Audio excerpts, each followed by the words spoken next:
Guys, ngayong May 13, 2025 para sa latest update natin kay Vivo. Ito guys, kung nagpaplano pa lang tayong bumili, ito po yung may update natin sa inyo. Ang kanilang Vivo V55G. Ang kanilang pong mga flagship phone, ang kanilang X200 series. Andito po ang kanilang 200 Pro at yung kanilang X200.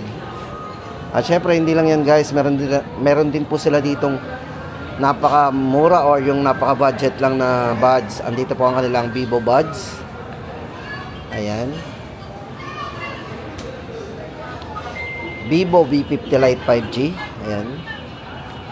At syempre guys, ang kanilang mga entry level, andito po ang kanilang Y04 na may dalawang variants. Y19S. Guys, ang alam ko magkakaroon to ng discount eh. Abang-abangan po natin. Mag-update po ako once na magkaroon ng ano to. Kumbaga na babalita lang natin na baka magkaroon ng discount ang kanilang Y19S. Tapos guys, andito rin ang kanilang Y28 at ang kanilang B40 Lite. So sa mga naghahanap po ng B40 Lite. So ito na guys, umpisahan na natin ang update natin dito kay Vivo. Mag-start po tayo sa kanilang entry level. Ito guys, yung mga kulay ng ng kanilang Vivo Y04. Ayan, tatlong kulay. Ito guys, para sa dalawang variants po ng kanilang Vivo Y04. Ito po ay merong 64 gig. Ayan. At ang isa po nito ay 128. So ito guys, bago tayo pumunta sa kanilang mga presyo, bigyan ko po kayo ng idea doon sa nito, sa mga specification uli. Ayan, para lagi po tayong updated. Guys, maganda dito kay Vivo Y04, yung battery nito napakataas, 5,500 mAh battery. O diba, naka blue bolt battery. Tapos matibay din po yan pagdating sa bagsakan. Budget phone, pero guys, ito bigyan ko kayo ng idea guys dito sa kanilang Y04. Pagdating sa mga bagsakan, ito po ay merong 5-star drop resistance at ito po ay naka-military grade na rin. Yan. Siyempre guys, sa volume nito 200% volume. Yung kanyang volume mode. At naka IP64 na rin para sa dust and water resistance. So budget phone pero may naka IP64 na. At meron po itong flashlight na merong 10 times high intensity. So yun, meron siyang flashlight na ganong kaliwanag. So check na natin. O di ba, may maliwanag na flashlight yan sa likod. Ito guys, para sa variants po nito, unahin natin ang kanyang 64 gig. Ito po ay 4,699. Then 5,299 naman ang kanyang 128 gig. So guys, silipin muna natin ang camera nito. Siyempre, budget phone, kailangan din natin makita yung camera na kung gaano kalinaw. Check po natin ang back. Malinaw din. O ayan guys, sa mga naghahanap ng budget phone, ito po yung pinaka latest model nila. Yan, Vivo Y04. Tapos guys, dito na tayo sa kanilang Y19S para po sa ating latest update sa presyo po nito.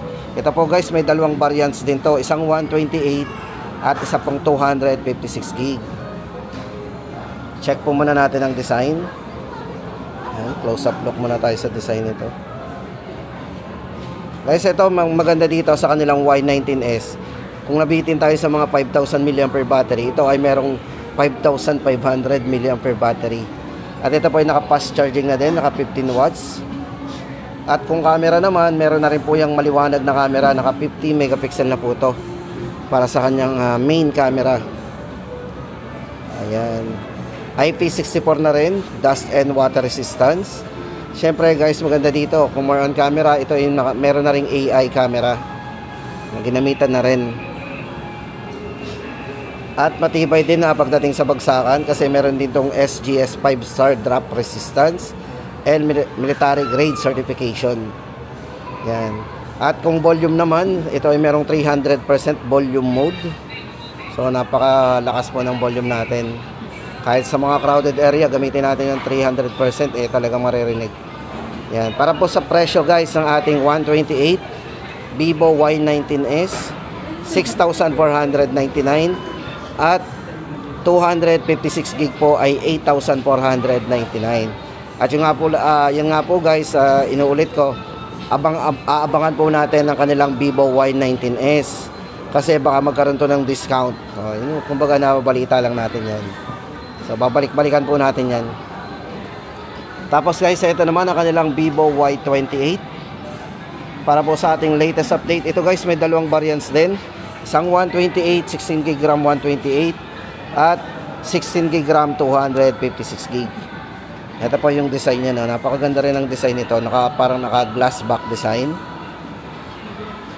Ito guys, sa battery, napakataas din ang battery nito.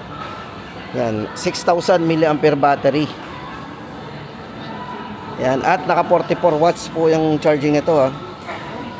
Bilis. IP64 na rin, dust and water resistance.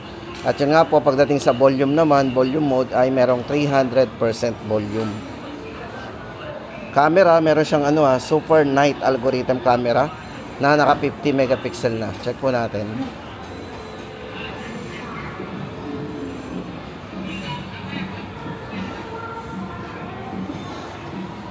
Ayan. Tapos guys, ito pagdating sa kanyang yung liwanag ng screen. So napakaliwanag din ang screen yan. At meron na rin po itong eye protection screen. Ayan. Naka 90Hz refresh rate ang screen niya. At syempre guys, sa mga gamer, ito meron na rin multi-turbo 5.5 plus game mode. O, diba?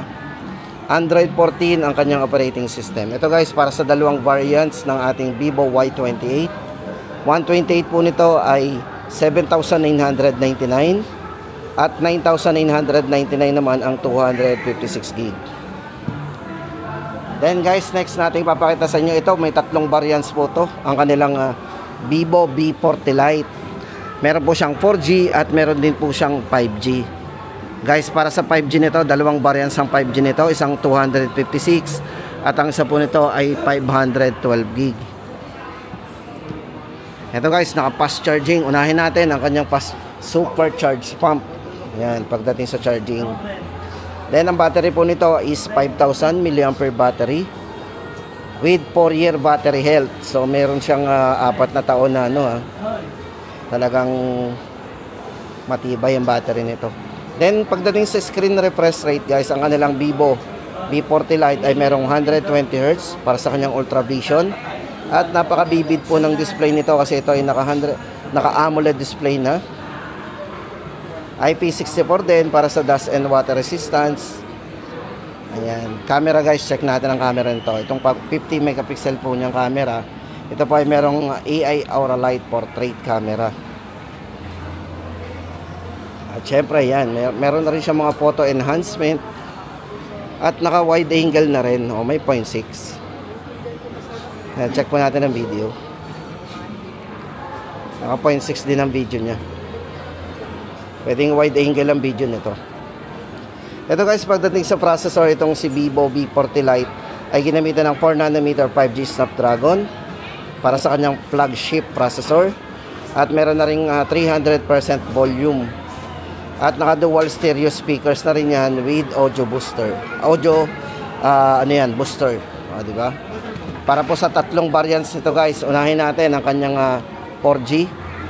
Ito po ay 256 na rin. Ito ay 13,999. Then, ang isa pong 5G nito na 256 ay 15,999. At ang 512 naman ay 18,999. Yan guys, ang ating latest update sa kanilang V40 Lite 5G and 4G. Tapos guys, punta na tayo sa kanilang ibang mga models. Ito, check muna natin ang kanilang V50 Lite 5G guys. Ito, bagong release po nila to. Ito yung sumunod sa V40 Lite. Ito guys, may tatlong variants din ang bagong release nila na V50 Lite 5G. Ito guys, pag-usapan natin ang kanyang mga highlights. Unahin natin dito guys yung kanyang yung 6,500 mAh na battery. Parang pan-tablet na yung battery nito. 6,500 yan, milliampere. At naka blue volt battery po yan with 90 watts po yung kanyang fast charging. Unang-una po dito guys yung kanyang yung battery niya, napakataas. Ito ay meron na rin 120 Hz po para sa Ultra Vision. Yung display po nito guys is naka AMOLED display na rin, napakabibid na ng display nito. Dust and water resistance na rin kasi ito ay naka IP65 na. Kung camera naman guys, tama-tama sa mga mahilig mag-camera dyan. Kasi ito ay ginamitan ng 50 megapixel, naka Sony IMX882 camera ang ginamit sa kanya. Ayan. At syempre yung volume natin na pinag-uusapan, ito ay napakataas. Meron siyang 400% volume, dual stereo speaker din. At yung liwanag guys nito, yung pinaka peak brightness, kung mapansin nyo, napakaliwanag na. Kasi ito ay merong 1800 nits yung pinaka peak brightness nito. Ayan. Para po sa presyo guys ng kanyang 4G, 256 po yun, 13,999. Then ang 5G naman po nito ay 256 din, 16,999. At ang 512 na 5G po ay 19,999. So ayan guys ang ating tatlong variants ng bago nilang Vivo V50 Lite 5G. Tapos guys, ito baka naghahanap kayo dito kay Vivo ng ng buds na pinaka budget. Andito po ang kanilang Vivo buds. Ito po ay 1,699 lang. Meron po siyang AI call noise reduction plus wind noise resistance. So tama-tama guys to Siyempre pag mahangin, tama-tama sa labas to. O, diba? Meron din siyang low gaming latency kung gagamitin natin pang gaming to. O, napaka-budget lang, 1,699. At napakatagal pa sa battery, meron siyang 50 hours long life battery. O, diba? 1,699. Tapos guys, ito naman ang kanilang Vivo V50 5G. Yan. Kumbaga sa mga mid-range phone ito yung pinakamataas nila. O, diba? Guys, ito pagdating sa kanilang Vivo V50 5G, ito po ay may dalawang variants din. Isang 256GB at ang isa po nito ay 512GB. Yan. Guys, kung more on camera tayo, tama-tama sa inyo kasi ito ginamitan to lahat ng size all main cameras. Lahat po yan ay ginamitan ng meron din po siyang size multifocal portrait. At syempre yung cinematic portrait video. Sa mga mahilig mag-video guys, ito ay naka parang DSLR camera ang ginamit dito. O, diba? Check natin ang camera. Naka wide angle din. Syempre guys, napaka-smooth ng video nito kasi ito ay merong 1080 60 fps para sa kanyang stable frame rate. Tapos napakataas din po ng battery nito. Ito ay merong 6,000 mAh Blue Bolt battery at naka 90 watts po yung fast charging nito. Itong si V50 5G. Guys, ito pagdating sa IP rating, napakataas ng IP rating nito. Meron po siyang IP68 and IP69, dust and water resistance. So, pwede po itong masubmerge accidentally sa tubig up to 2.5 meters for 30 minutes. So, makakasurvive po. Dahil napakataas po ng IP rating na. At syempre guys, pagdating sa processor, ito ginamitan ng Qualcomm Snapdragon 7 Generation 3 mobile platform. Yan, dito na po tayo sa presyo guys. Ang 256 po nito ay 27,999. Ang 512 po nito ay 30,999. At no worry guys, pwede po kayo mag-installment dito kay Vivo. Lahat ng mga major cards at financing ay pwede po. Tapos guys, hindi lang yan watch naman, naghahanap tayo ng watch. Ito po yung kanilang watch na Vivo Watch 3 para sa kanyang accurate health data detection at matipid na battery guys. Meron siyang 16 days of super long battery life. Napakaganda din kasi ang bigat po nito ay 36 gram para sa kanyang lightweight design. At syempre magandang display nito guys, napaka-vivid kasi AMOLED display na to. Para po sa presyo ng kanilang Watch 3, dalawa po ang presyo nito. Isa po ay para do sa Moon White Leather, 14,999 at Para po sa black leather, ito po yung black leather natin, 13,999. Vivo Watch 3. Tapos guys, andito na tayo sa kanilang mga flagship phone, ang kanila pong X200 series. Para po sa kanilang X200 guys, unahin natin ang kanilang X200. Tamang-tamang pang-vlog to. Kasi ito guys, napakataas ng mga kamerang ginamit dito. Yan, 50 megapixel po para sa kanyang telephoto camera. Ginamitan po ito ng sensor na IMX882 sensor. At syempre, para sa true color main camera din ito, check natin. Ginamitan din po ito ng Sony IMX921 sensor.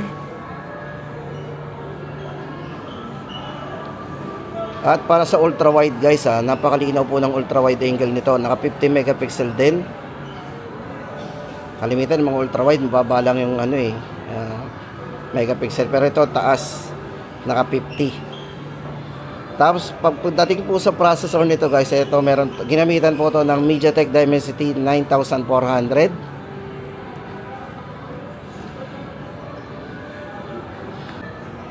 Ito na guys, pagdating sa kanyang chipset, ito ginamitan po ito ng napakalakas na MediaTek Dimensity 9400. At syempre guys, worry free tayo pagdating sa durability, accidentally mahulog sa tubig. Ay meron siyang mataas na IP rating, naka IP68 and IP69. 2.5 meters up to 30 minutes po yan. Pwede yan masubmerge accidentally sa tubig. At syempre, napakabibid po ng display nito. Ayan, 120Hz po para sa kanyang AMOLED screen. At syempre guys, ginamitan din po ito ng SGS para sa kanyang low blue light certification. 57,999. Tapos guys, ito na ang kanilang X200 Pro naman. Ayan, ito naman yung may pinakamataas na megapixel. Naka 200 megapixel po yan para sa kanyang telephoto camera. At syempre ultra wide, naka 50 din. Ayan, at yung kanyang true color main cameras naman po is naka 818 sensor ang ginamit. At ang maganda po dito, ito ay merong 4K resolution, naka high dynamic range, cinematic portrait video yan. Sa battery, napakataas, 6,000 mAh large battery. At naka 90 watts po ang kanyang charging. Tapos gumagana po ito sa wireless, 30 watts.